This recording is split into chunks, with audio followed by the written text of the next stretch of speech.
Cada madrugada de estas inquietas y caloríficas llegamos al capítulo que dedicamos a nuestros psico-killers, a esos asesinos en serie que a veces consiguen completar la faena matando a diestro y siniestro, matando decenas de víctimas.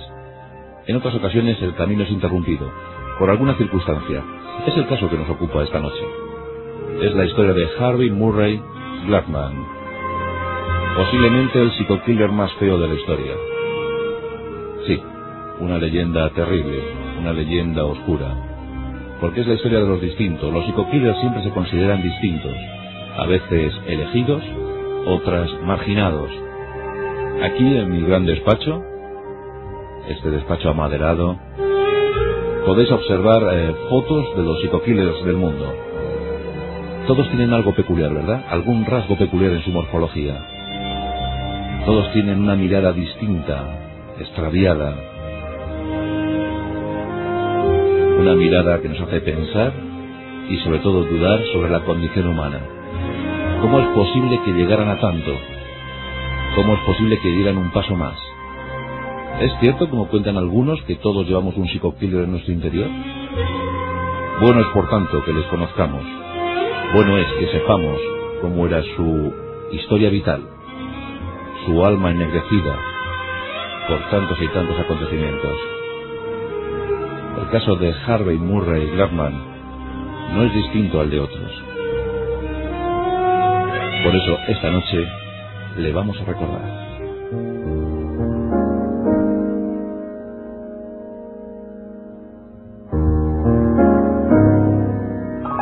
Harvey Murray Gladman nació en Boulder, Colorado, y era un niño feo. Eso decían sus padres, eso decían sus familiares, eso decían en el colegio. Era feo, marcado por la fealdad. Se sentía distinto. Ya incluso desde pequeño le pusieron motes: el monito, el gorilita, el feo. Y eso fue generando en él un síndrome de odio hacia todos. Y a la par que se generaba ese síndrome, se empezaba a incubar un afán por la soledad.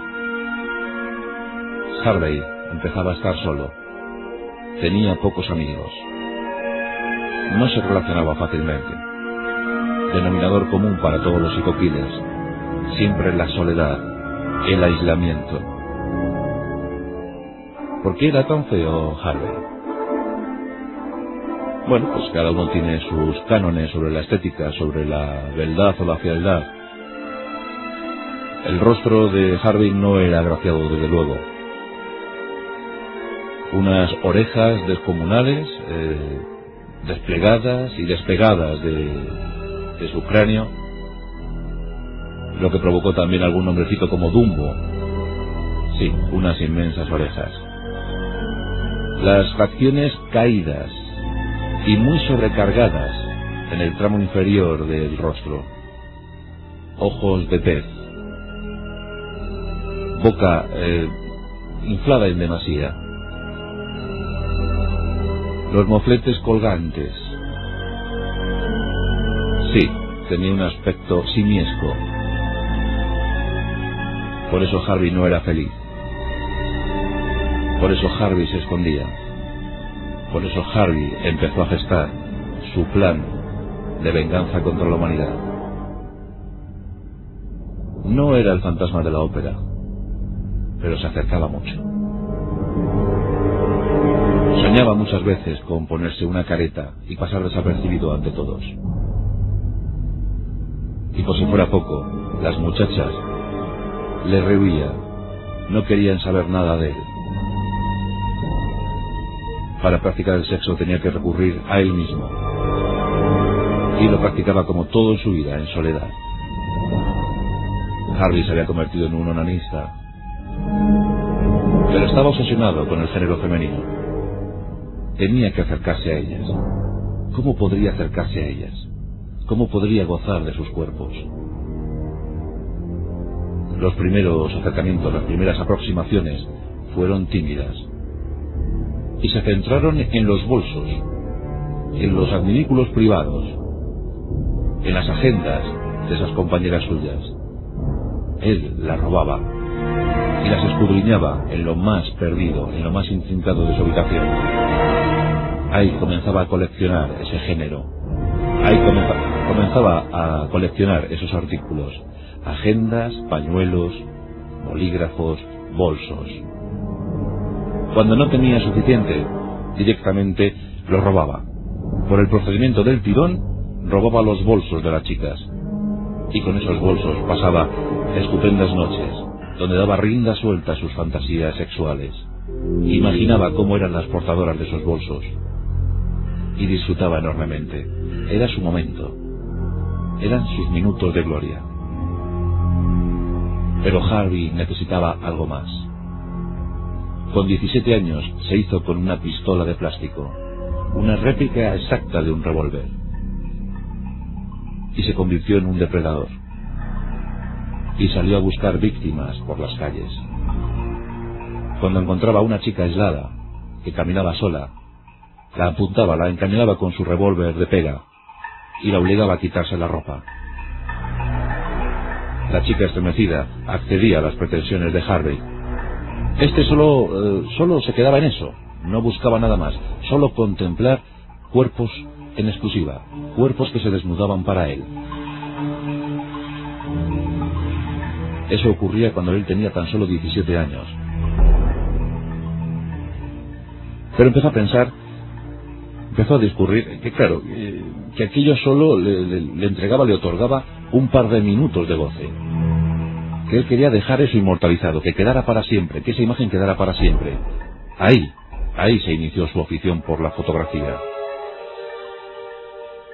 Se hizo con alguna cámara y empezó a hacer fotos a escondidas. Y las fotos las iba pegando cuidadosamente en su habitación.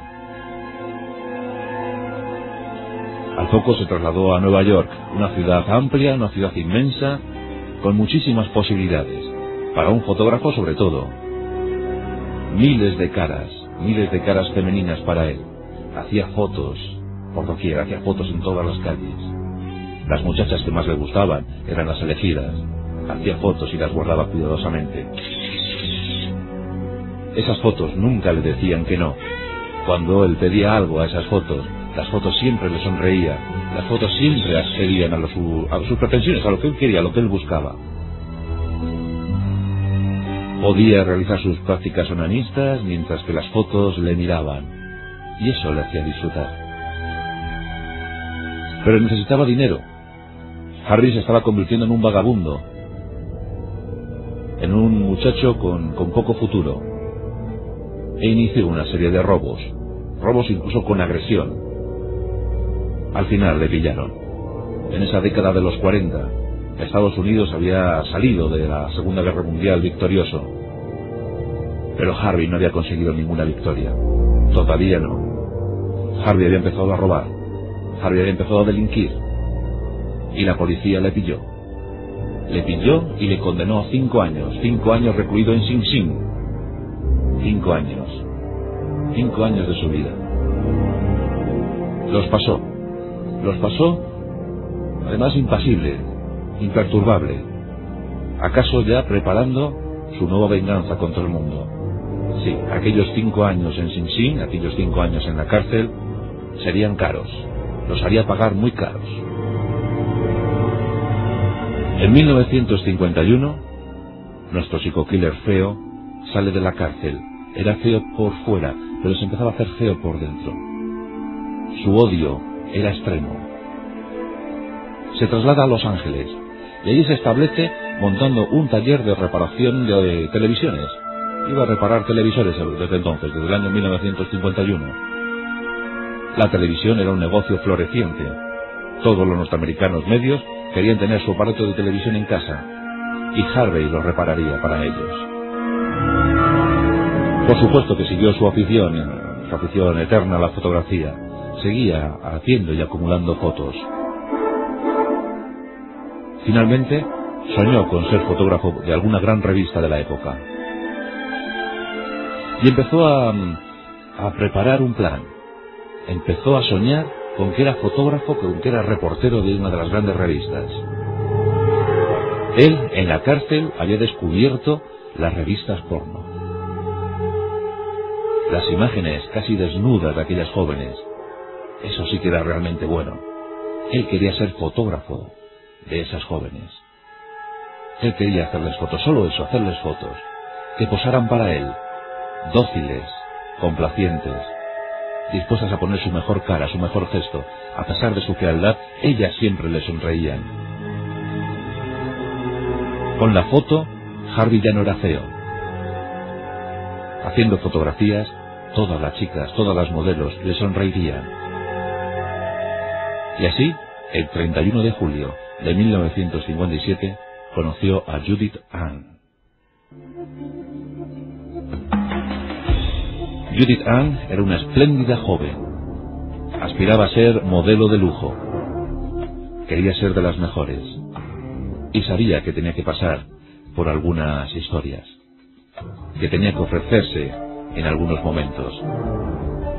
Todavía no se sabe muy bien por qué, pero contactó con Harvey Murray Glassman. Este la convenció para que posara. La ofreció la historia, la gran historia. Una estupenda revista ofrecería su imagen. Sería su salto definitivo a la fama. Solo tenía que dejarse fotografiar por él. Él se presentó como un experto fotógrafo. Le realizaría las mejores instantáneas, las mejores fotos. Solo tenía que dejarse llevar. Judith Ann picó el anzuelo. En una calurosa mañana del mes de julio de 1957, los dos, víctima y verdugo, quedaron. En principio lo habían hecho en un estudio fotográfico, pero Harvey se presentó diciendo que había algunos problemas, algunos inconvenientes, y que si no tenía problema en que le hicieran las fotos en su pequeño estudio, en su casa, saldrían igual de bien, y así pues se evitarían algún engorroso trámite. Judith Ann, ansiosa por el éxito, accedió. No vio ningún inconveniente en aquel muchacho. Los dos se dirigieron al apartamento de Harvey.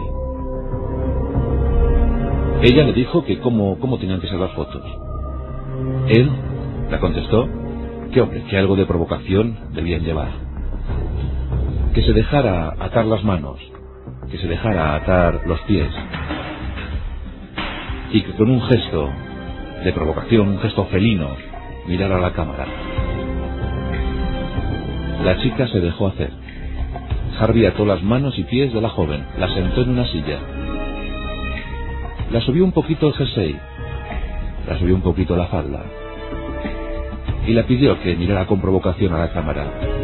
La joven lo hizo, y él empezó a fotografiarla. Estaba fascinado. Ella hacía todo lo que él pedía. Era su esclava. Lo estaba consiguiendo. Pero Harvey quiso llegar a más. Harvey quiso forzar a la joven. La joven se percató del hecho. Intentó resistirse, pero estaba atada de pies y manos. Harvey la poseyó. La violó en 2 ocasiones. La chica estaba aterrorizada, estremecida. Después de consumar las 2 violaciones, se sentó junto a ella. Se sentaron los dos en un sofá y vieron la televisión. Él estaba como hipnotizado. Y sobre todo estaba ya pensando que si la chica le denunciaba, pronto aparecerían sus antecedentes penales y que le caería una tremenda pena, una tremenda condena. No, Judith no podía escapar con vida. Era hermosa, sí, pero no podía escapar con vida.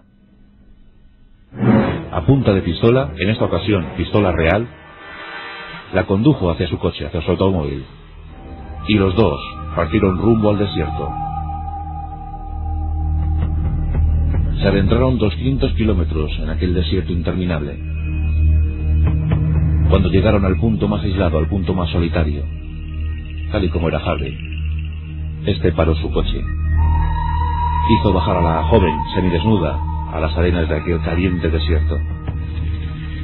Y todavía tuvo algunos minutos para volver a forzarla y volver a fotografiarla. Ella entre sollozos le pedía clemencia. Le pedía que la dejara seguir con vida, que no contaría nada. Pero él estaba ya determinado, estaba decidido. Con una cuerda la estranguló.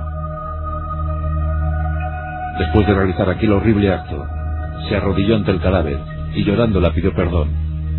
Estaba arrepentido por lo que había hecho, pero no le quedaba más remedio. Abandonó el cuerpo en aquel desolador desierto y regresó a Los Ángeles, esperando que le detuvieran, porque él realmente esperaba que le detuvieran. Estaba convencido de que la policía iba a localizar el cadáver y que le iba a detener. Pero no fue así. No ocurrió. Nadie encontró a Judith Ann. Nadie efectuó ninguna denuncia. Estuvo algunos meses seriamente arrepentido, pero cuando decidió revelar el carrete, descubrió las fotos de Judith Ann y empezó a enamorarse de aquella imagen y empezó a saborear el triunfo. Sí, la había tenido entre sus brazos, la había dominado y ni siquiera había reparado en su fealdad. Ella estaba tan asustada que no había reparado en lo feo que era. Amplió las fotos y las colgó por todo su apartamento. Era su primera víctima. No sería la última.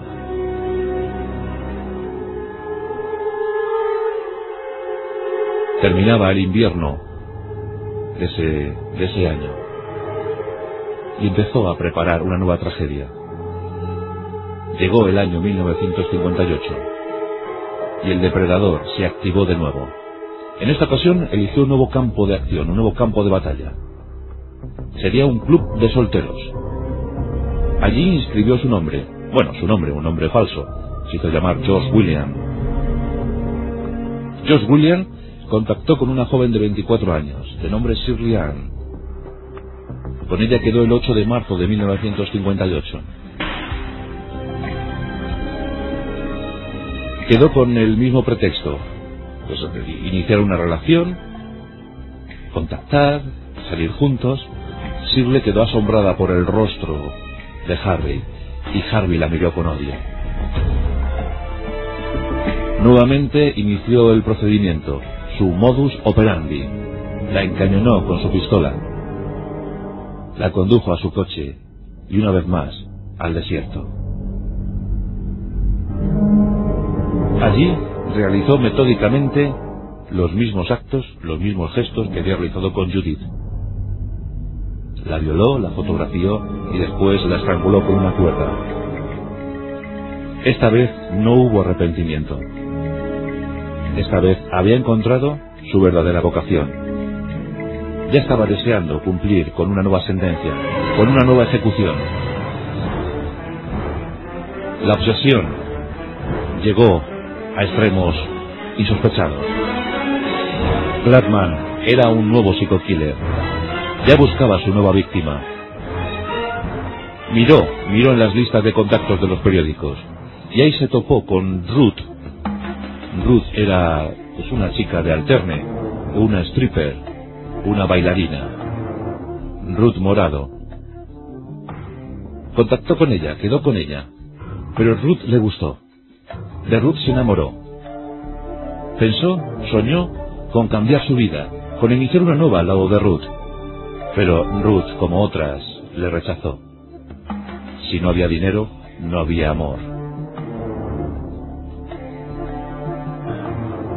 Una vez más, visita al desierto. Y a pesar de que estaba enamorado, siempre dijo que Ruth era la que más le había gustado de sus víctimas. A pesar de que estaba enamorado, tuvo que matarla, tuvo que forzarla. No le quería, ella pensaba que era feo, había que eliminarla. Nunca se enamorará de mí. El cadáver de Ruth quedó en el desierto detrás de un cactus, pudriéndose. Ya eran 3. Afortunadamente no llegaría una cuarta. En ese verano de 1958, Harvey Murray Gladman estaba dispuesto a seguir matando. Y puso anuncios, se ofreció como fotógrafo para las nuevas modelos. Quiso probar con nuevos modelos. Contactó con alguien, ofreció incluso dinero para que posara, pero a esta no le gustó. En cambio le ofreció la posibilidad de fotografiar a una amiga que estaba muy necesitada de dinero. Lorraine Vigil. Lorraine, sí, accedió a posar. Recibió los $, pero sospechó algo de Harvey, le dio algo extraño. Harvey nuevamente utilizó su método, su famoso método. La encañonó, la llevó al desierto, pero cuando iban por un arcén, cuando iban a tomar un desvío, Lorraine se rebeló.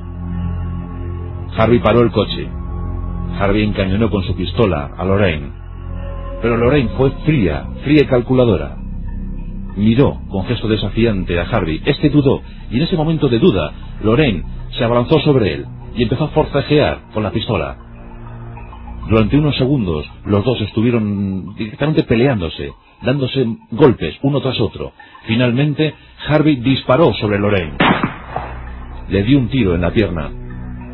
Pero ella siguió luchando, una auténtica heroína, luchando e incluso volviendo el revólver sobre la cara de Harvey. Estuvo a punto de dispararle. En ese momento llegó la policía, la salvadora policía, una patrulla de carretera, que paró junto al coche de Harvey y detuvo al criminal en un santiamén. La joven Lorraine se pudo recuperar milagrosamente, salvó su vida gracias a su frialdad, gracias a que supo calcular, gracias a que supo mirar desafiante al psicokiller. Le presentó cara, le ofreció batalla y salió triunfante. Harvey fue detenido. Harvey ni se inmutó. Harvey lo confesó todo. El juicio duró tan solo 3 días. La sentencia fue contundente. Morir ejecutado.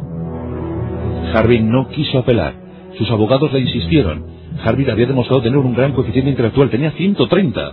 Tenía un gran nivel. Un nivel muy alto. 130. Quisieron recurrir a una enajenación mental, pero él dijo que no, que era mejor así, que tarde o temprano acabaría así, que optaba por la muerte. El 8 de agosto de 1959, Harvey Murray Gladman moría ejecutado. No profirió ni un solo lamento, ni una sola queja, no invocó el perdón. Su última frase: es mejor así. Tarde o temprano, esto tenía que terminar así. Fue lo último que dijo. No sabemos si quedó alguna fotografía de aquel hecho. Harvey Murray Gladman, un psicokiller que podía haber llegado muy lejos porque la intención era acabar con todo, acabar matando a todo el mundo. Finalmente mató a tres infortunadas, pero una, la última, le hizo frente, y eso fue lo que salvó a no se sabe cuántas. La Rosa de los Vientos, con Juan Antonio Cebrián.